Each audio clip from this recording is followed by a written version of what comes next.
نرمین بیگم اپنے اوپر آنے والے تمام سوالات کا رخ اچانک علیزے کی طرف پھیر دیتی ہے۔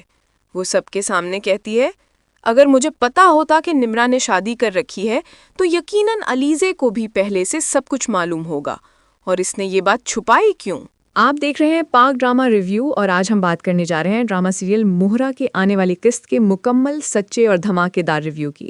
ناظرین، اگلی قسط نہایت سنسنی خیز ہونے والی ہے کیونکہ گھر کے اندر ایک نیا طوفان اٹھنے والا ہے۔ نرمین بیگم کا کہنا ہے کہ نمرا ہر بات علیزے سے شیئر کرتی تھی، تو نکاح جیسا بڑا قدم بھی اس نے یقیناً علیزے کو بتایا ہوگا، اور پھر ناپسندیدگی کے ساتھ کہتی ہے، مجھے لگتا ہے سب کے پیچھے علیزے کا ہاتھ ہے، علیزے نے ہی نمرا کو بہکایا ہے۔ جب حمزہ یہ بات سنتا ہے تو شدید غصے میں علیزے سے پوچھنے پہنچ جاتا ہے، تمہیں سب پہل سے پتا تھا؟ تم نے مجھے کیوں نہیں بتایا؟ علیزے غصے میں جواب دیتی ہے، مجھے بھی نمرا نے کل ہی بتایا تھا، میں نے آپ سے کہا بھی تھا کہ نمرا شادی نہیں کرنا چاہتی، مگر آپ نے میری ایک نہ سنی، اور ویسے بھی اس گھر میں جو بھی غلط ہوتا ہے قصوروار مجھے ہی کیوں ٹھہرایا جاتا ہے؟ علیزے صاف کہتی ہے، اگر سوال کرنے ہیں تو جا کر نمرا سے کریں، جب آپ دونوں بھائی اپنی پسند سے شادی کر سکتے ہیں تو نمرا کیوں نہیں؟ دوسری طرف سکندر بھی یہ سمجھنے لگتا ہے کہ سارا کھیل علیزے نے رچایا ہے۔ وہ کہتا ہے، مجھے لگتا ہے علیزے نے ہی دائم کو نمرا کے پیچھے لگایا اور دونوں نے مل کر یہ نکاح کروایا۔ سکندر کو یہ وہم بھی ہوتا ہے کہ شاید علیزے دائم کے ساتھ پہلے سے ملی ہوئی تھی۔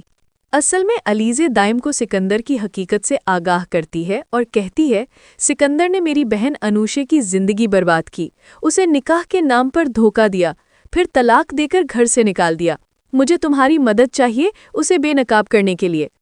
دائم کو انوشے کے ساتھ سکندر کا ظلم سن کر غصہ آتا ہے اور وہ علیزے کا ساتھ دینے کے لیے تیار ہو جاتا ہے۔ سکندر کی فیملی دائم کو ڈھونڈتے ہوئے ایک ایسے گھر پہنچتی ہے جس کی سجاوٹ بالکل ویسی ہی ہوتی ہے جیسی سکندر نے انوشے کی نکاح کے وقت کی تھی۔ جیسے ہی وہ لوگ اندر آتے ہیں، دائم طنزیہ انداز میں کہتا ہے، ویلکم ویلکم ویلکم، پھر سکندر سے کہتا ہے، دیکھو ذرا غور سے، کیا یہ وہی گھر نہیں جہاں تم نے انوشے کو دھوکے سے لا کر اس سے نکاح کیا تھا؟ سکندر کا رنگ اڑ جاتا ہے۔ ہمدانی صاحب غصے سے پوچھتے ہیں، کس کی بات کر رہا ہے تم؟ سکندر یہاں کسے لایا تھا؟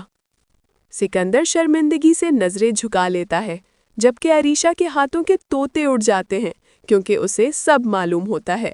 دائم سب کے سامنے سارا سچ بیان کرتا ہے، آپ کے بیٹے نے انوشے کو دھوکے سے نکاح کیا، ایک رات رکایا، صبح طلاق دے کر نکاح نامہ جلایا اور اسے ذلیل کے گھر سے نکال دیا۔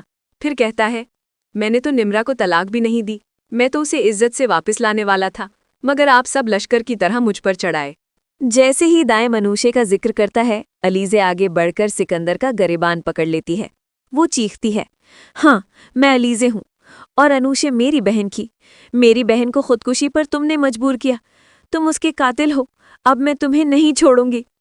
سکندر اور عریشہ کی ٹانگیں کانپنے لگتی ہے۔ عریشہ سوچتی ہے، اگر سکندر پکڑا گیا تو میرا نام بھی آئے گا، اب تو ہم گئے۔ اس طرح سکندر اور عریشہ کے برے دنوں کی الٹی گنتی شروع ہو جاتی ہے۔ ناظرین، آنے والی قسط مکمل جذبات، دھماکوں اور انکشافات سے بھری ہوگی۔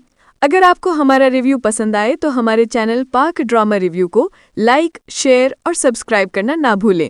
جزاک اللہ۔ مزید اپڈیٹس کے لیے ہمارے ساتھ جڑے رہیے۔